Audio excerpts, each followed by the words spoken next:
Italian Cooking in association with Simply Good Food TV, where today we are going to make No Noodle Lasagna. Now before we get started, click that subscribe button in YouTube and help me reach my goal of achieving 1,000 subscribers, and then take just another second and download the Simply Good Food TV app. Now this No Noodle Lasagna recipe is great for anyone who's on a diet, that's on Weight Watchers, or even for vegetarians.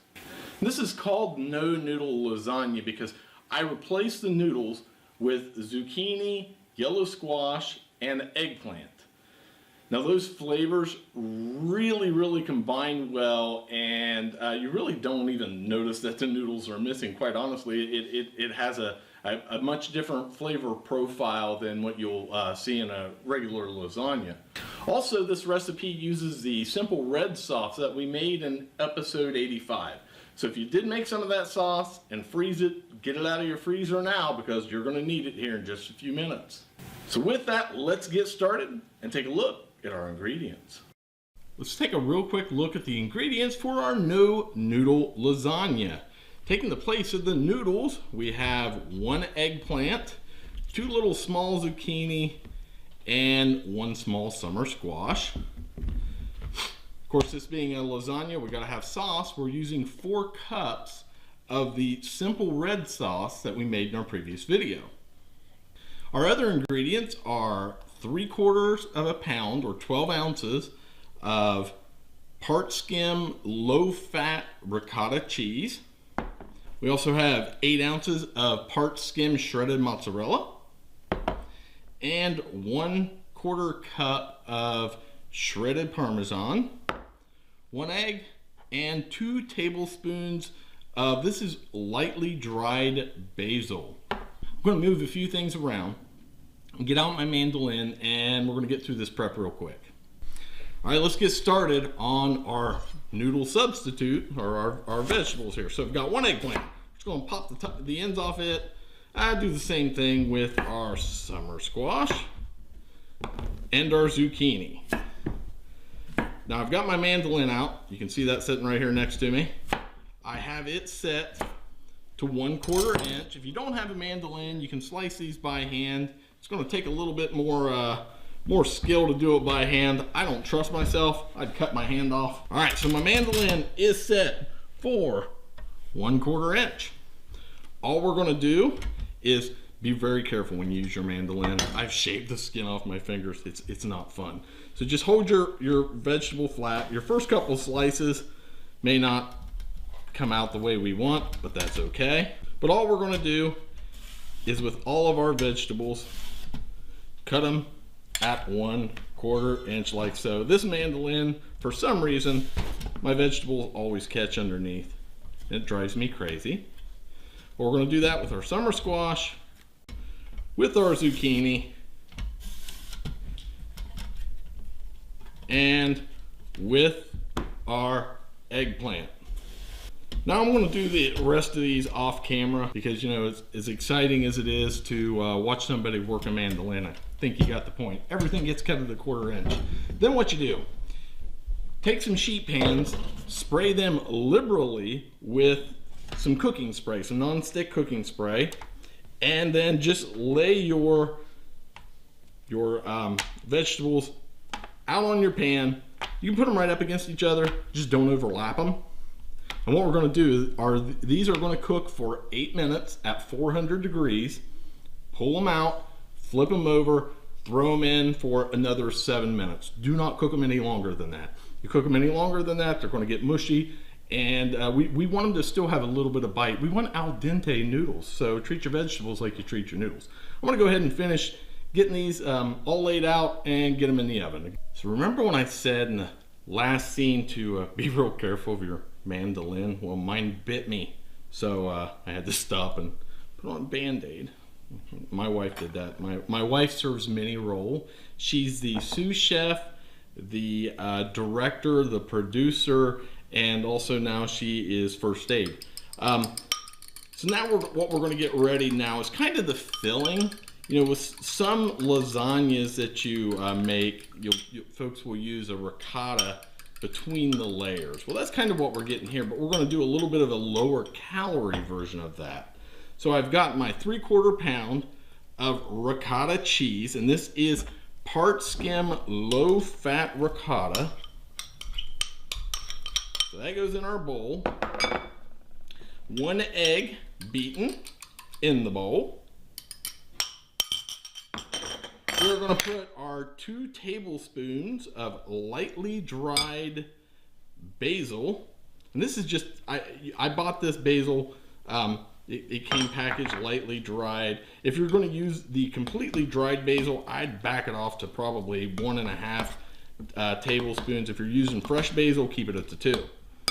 Now we also have 1/4 cup of Parmesan cheese. Now I'm only going to use about half of that. And all we're going to do is mix this together. Just like we're doing. Until everything gets incorporated, just mix it all together. So now all I'm going to do is kind of set this aside while I wait on my vegetables to get done. So my vegetables are done. It's time to start building our lasagna, but my boo-boo still hurts. That mean mandolin. Anyway, I have my lasagna pan here, and I've sprayed it with some non-stick cooking spray. So what we're going to do first is we're going to put down just a little bit of sauce to kind of coat the bottom. Got a nice little brush back here. And I just want to make sure that I've got a nice, even, small layer of sauce at the bottom. And our first layer is going to be our eggplant. It's hot. I don't want to burn myself and get cut. So what we're going to do is we're going to put our eggplant in the bottom of our lasagna pan. I can't talk. And we're going to try not to overlap them too much. Now you're going to have a little bit of overlap because you want to make sure that you have a good consistent layer of your eggplant to separate these layers. And if we need to trim one, like when you're laying your lasagna down, sometimes you got to trim one to make it fit. We'll do that, but we're home cooks, so we're just going to overlap, make it work. All right, so that is our layer of eggplant. On top of our layer of eggplant, we are first going to put our ricotta mixture. Now this can be hard to spread because things like to move around. So I have another brush that I'm going to attempt to get my ricotta mixture to spread out. Now you want to use about 1/3 of your ricotta mix because we're planning on 3 layers. That's the goal, is to get at least 3 layers. So you kind of got to keep the eggplant from moving around too much. Thankfully, this brush is stiff enough to spread this ricotta out, and the ricotta, of course, has been setting out for a little bit, so it's thinned up a little bit. So I can get this to spread around pretty well. We're not worrying about making it, we want to try to get as consistent as we can, spread out. But if you got a few thicker spots than others, you know what? It's fine. You're not cooking for the queen, you're cooking for your family. Well, I'm cooking for my queen. She's sitting over there on the couch watching me, so I guess I am cooking for the queen. So there we go. There's my ricotta layer. On top of our ricotta layer, we're going to use a little less than 1/3 of our mozzarella because I want to have a nice cheesy top layer. So there's our mozzarella. We're going to come back with a little bit more sauce. Spread our sauce around here. I can already see I don't have enough sauce over here. All right, so I'm going to spread my sauce around. Try to get at least a little bit of sauce all over your cheese and whatnot. Probably would have been easier if I had just put my sauce down and then my mozzarella cheese. And wasn't really thinking on that one, was I? So there we go. Layer 1 is done. Now, our next layer is going to be a mix of our zucchini and our summer squash. Everything, when I flipped it up, everything kind of slid over, so I got to kind of bounce it back a little bit. All right, I'm going to go grab my other pan. So now I'm just going to go back and forth. 1 piece of zucchini, 1 piece of summer squash. On our next layer, again, get them up against each other pretty tight. If you overlap a little bit, hey, that's okay. So now I have my layer of zucchini and summer squash. Again, on top of this, goes 1/3 of your ricotta mixture. We're gonna spread around a lot of ricotta. Kind of gotta hold these every now and then just to make sure that they don't slide with the ricotta cheese. This recipe is perfect if you are on a diet, you're doing Weight Watchers. So we've lowered calories, carbs, gluten, perfect. I'm gonna have just a little bit more ricotta on this layer. So there is our ricotta. Now this time I'm gonna play it smart. I'm gonna put down a little bit of sauce so that it's easier to spread my sauce around, and then I'll put my mozzarella cheese on it. All right, so now our mozz, again, we're gonna hold back a little bit. We're not gonna put the full 1/3 because we want a nice cheesy layer on the top. All right, so now our top layer. We're going to use the rest of our ricotta mixture. So I've got my ricotta spread out. Pretty good, pretty good. I'm gonna get all that wonderful flavor on there. Next, we're gonna use the rest of our sauce. Spread it all out there, just dump it all on. This was 4 cups of the simple red sauce. Spread your sauce out. You wanna get this layer nice and even. Oh my gosh, I love the smell of that simple sauce. The simple sauce, it's the tomato is the star. We're gonna use the rest of our mozzarella cheese. We're just gonna spread that out nice and even on our dish. And if you think way back to the beginning when we were getting our ricotta mixture ready, we had a 1/4 cup of Parmesan cheese, and we used half of that in the ricotta mix. The other half we're just gonna sprinkle on top here. So now this goes in the oven for 35 to 40 minutes. What you want to look for is you want it to be bubbling around the edges. You want your cheese to be melted, maybe slightly brown. It comes out of the oven and then it's got to rest for a little bit before you cut it. I'm getting hungry because I haven't had dinner yet. Worked all day at the paying job, and this is dinner for tonight. So I'm hungry and the wife's staring at me like she's about to bite my hand off. So I'm going to get this in the oven and we'll be back in 35 to 40 minutes.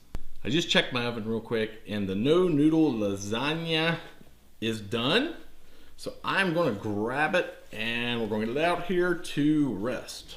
It's bubbling away, sizzling away. I know it's kind of hard to see that there on the camera, but wow, that looks amazing. Now we have to let this rest for 10 minutes before we cut it. If we cut it now and try to plate it, it's gonna be a gooey, slippery, slimy mess that's just gonna fall apart. It's not going to be a very good presentation. So now you have to sit back and smell this for about 10 minutes, maybe 12 minutes. And I don't know if I can do it, but I'm going to try. I plated up my No Noodle Lasagna, and I'm going to be real honest. This is hard to plate because it's got all the layers in there and everything wants to slide around. And this is the third plating, which still doesn't look great, but it's not about the look. It's about the taste. My boo-boo still hurts. So let's give this a try and see how we did.